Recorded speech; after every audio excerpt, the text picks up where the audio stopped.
Nenek atuk kita selalu pesan, jangan makan nasi terus dari periuk. Katanya nanti hidup miskin. Kenapa mesti dikaitkan dengan miskin?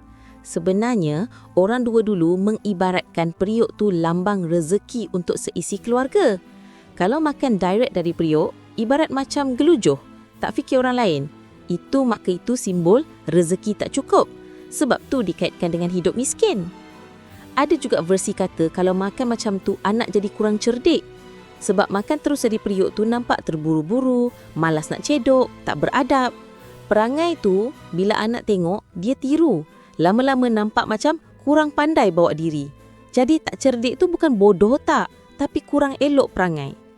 Tapi kalau ikut logiknya, makan dari periuk ni bercampur sudu dan tangan. Jadi kuman cepat berjangkit. Wap panas dari periuk boleh buat lidah melecur. Periuk pun cepat rosak.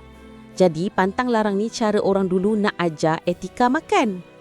Tapi Min perasan sekarang ramai anak muda makan direct dari periuk, terutamanya makan mi segera.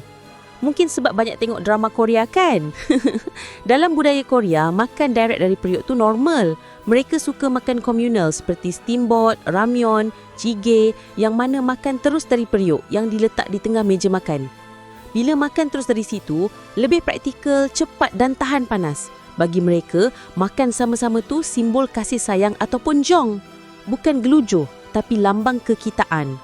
Tapi dalam budaya Nusantara, pantang larang ni lebih kepada etika dan spiritual. Makan guna pinggan sendiri, lambang hormat, tertib, jaga maruah keluarga.